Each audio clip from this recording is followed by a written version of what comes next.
Simultaneously, the population suffers from a fear of change, for their conditioning assumes a static identity, and challenging one's belief system usually results in insult and apprehension, for being wrong is erroneously associated with failure, when, in fact, to be proven wrong should be celebrated, for it is elevating someone to a new level of understanding, furthering awareness. The fact is, there is no such thing as a smart human being, for it is merely a matter of time before their ideas are updated, changed, or eradicated. And this tendency to blindly hold on to a belief system, sheltering it from new, possibly transforming information, is nothing less than a form of intellectual materialism.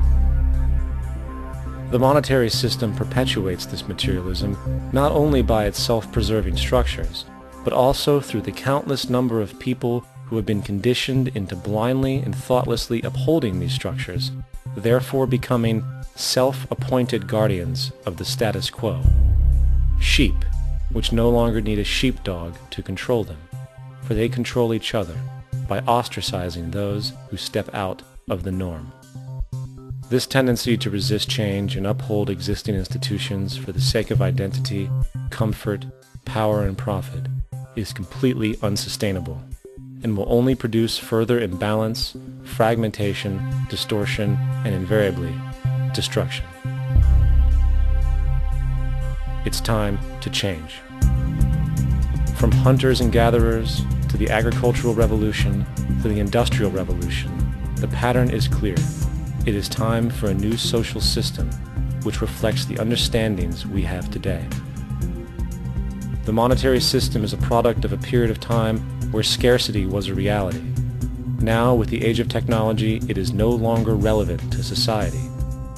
Gone with the aberrant behavior it manifests. Likewise, dominant worldviews, such as theistic religion, operate with the same social irrelevancy. Islam, Christianity, Judaism, Hinduism, and all of the others exist as barriers to personal and social growth, for each group perpetuates a closed worldview, and this finite understanding that they acknowledge is simply not possible in an emergent universe.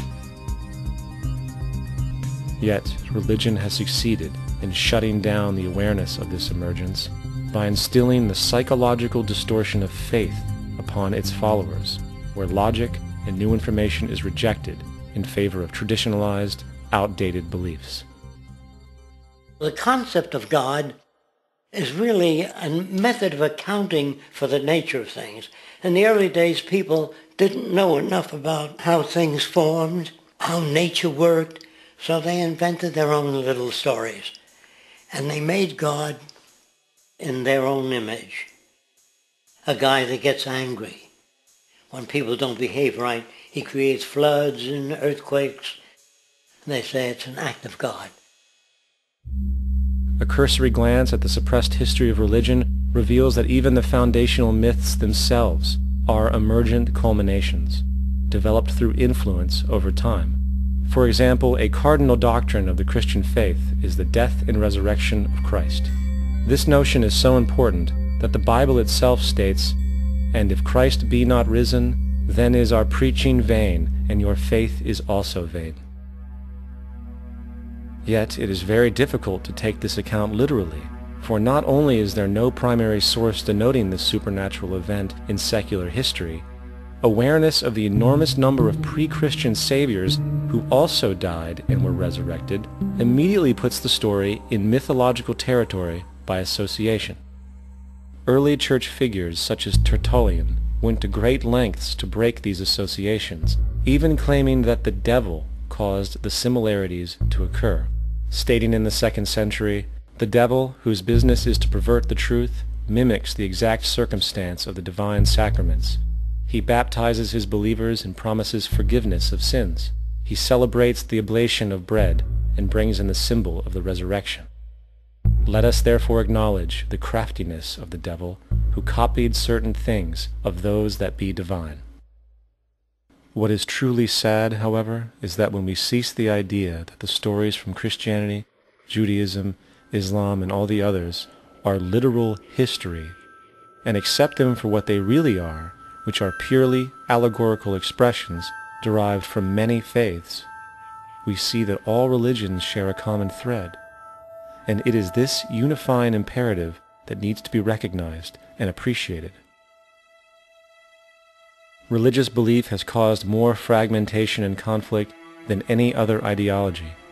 Christianity alone has 34,000 different subgroups. The Bible is subject to interpretation. When you read it, you say, I think Jesus meant this. I think Job meant that. Oh no, he meant this. So you have the Lutheran, the Seventh-day Adventist, the Catholic, and a church divided is no church at all. And a church divided is no church at all. And this point on division, which is a trademark of all theistic religions, brings us to our second failure of awareness, the false assumption of separation through the rejection of the symbiotic relationship of life.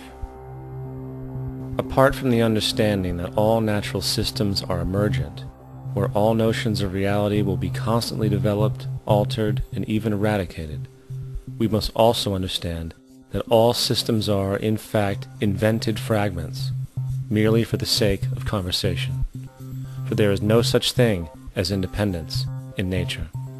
The whole of nature is a unified system of interdependent variables, each a cause and a reaction, existing only as a concentrated whole. You don't see the plug connected to the environment, so it looks like we're free, wandering around. Take the oxygen away, we all die immediately. Take plant life away, we die. And without the sun, all the plants die. So we are connected. We really must take into account the totality. This isn't just a human experience on this planet. This is a total experience. And we know we can't survive without plants and animals. We know we can't survive without the four elements, you know. And so when are we going to really start taking that into account? That's what it is to be successful. Success depends on how well we relate to everything around us.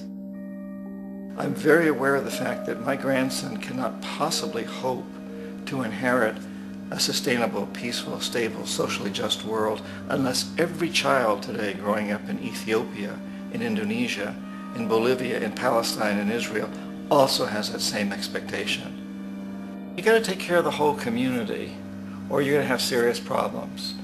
And now we have to see that the whole world is the community, and we must all take care of each other that way. And it's not just a community of human beings. It's a community of plants and animals and elements. And we really need to understand that. That's what's going to bring us joy, too, and pleasure. That's what's missing in our lives right now. We can call it spirituality, but the fact of the matter is joy comes from that bliss of connectedness. That's our God spirit. That's that side of ourselves that really feels it. And you can feel it deep inside you. It's this amazing, wonderful feeling. And you know it when you get it. You don't get it from money. You get it from connection. Now, if that isn't a hazard to this country, how are we going to keep building nuclear weapons? You know what I mean? What's going to happen to the arms industry when we realize we're all one? It's going to fuck up the economy. The economy that's fake anyway.